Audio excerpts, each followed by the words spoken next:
1.5 inch scale Allchin Royal Chester traction engine renovation. This one is part 15, fitting the steering chains and refitting the front wheels, working out how to adjust the tension of the chains, and making a simple locking pin for the gear selector lever. Here's the right hand side front axle, and as you can see it is worn, so this engine has done some running in its time. In this clip I'm applying some grease to the axle because I don't want it to wear any further. The front wheels are held onto the front axles in the same way that the rear wheels are held onto the rear axles, except this didn't work out to be quite so simple. I tried all possible combinations of the collars on the axle.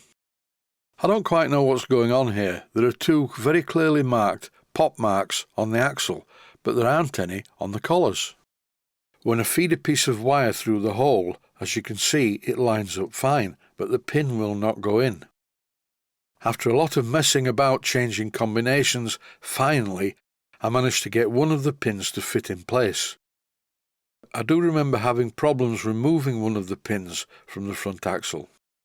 In the end I made a replacement, fitted the collar to the axle, and here I've screwed the hubcaps in place. As you can see, there are still areas of paint that need attention. This is definitely like painting the fourth bridge. When I fitted the steering chains, there was a problem. They were too long. And bearing in mind both of these chains are exactly the same length as each other, but they are far too slack and you have to rotate the steering wheel a couple of turns before anything happens. This is very reminiscent of a Ford Transit van that I used to have, back in the days when I used to drive up and down the motorway when I was in a group. Happy and positively dangerous days. My logic tells me that I'm doing something wrong, because the original chain was the original chain, even though the original chain was fitted so that when you turn the steering wheel to the left, the front wheels pointed towards the right. I thought I'd do a bit of painting and think about the problem. What is going on here? Bear in mind, to be honest, I don't know much about traction engines. I find them a bit strange. I think I prefer railway engines, because however nice traction engines look, they're still a basic horizontal engine sat on top of the boiler with a lot of gears that drive the wheels. I thought it would be a good idea, whilst thinking about this job, to just run the engine and take my mind off the fact that how can I be fooled by such a simple mechanism? I consulted the book that the owner sent me and there was a general layout, but I still couldn't really figure out what was going on, and then the penny dropped. I'm going to run the engine for a while just to let you see it while I figure out what to do. Time for a bit of slow motion, I think.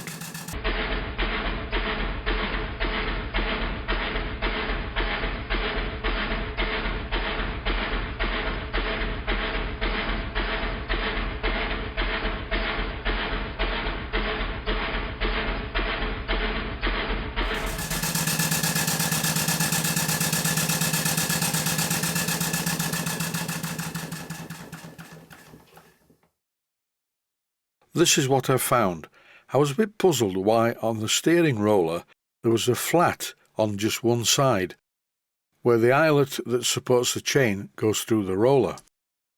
And then the penny dropped. What you do is slacken off this nut, which is on the side that doesn't have the flat. You can rotate the eyelet fixing and the nut on the end of it goes into the slot. And this effectively removes the slack from the chain.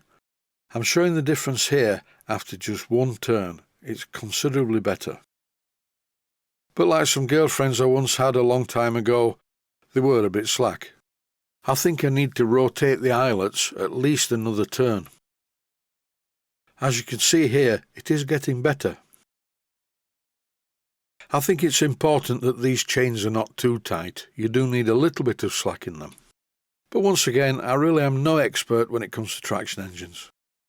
But please don't write in to tell me how to do it. I have a fairly good idea how it's done. It is not rocket science. At each side of the roller, I rotated the eyelets a bit more and tightened the nut to lock them in place. Now the chains are not too slack and there is a minimum amount of play in the steering wheel. In this clip you can see that there are basically 3 rows of chain around the roller and both of the chains connect to the wheels from the centre of the roller. Simple yet very effective. I need to make a small peg to stop the gear lever from moving the gears into mesh when the engine is running. This is really not the best way to make this part, but owing to the fact that it's extremely cold in the workshop, it's going to have to do for now. This project is getting very near to its conclusion. There's only some more painting to do, and then that's basically it. I will conclude this episode by running the engine. Stay safe, stay healthy, thanks for watching, and I hope you found it useful.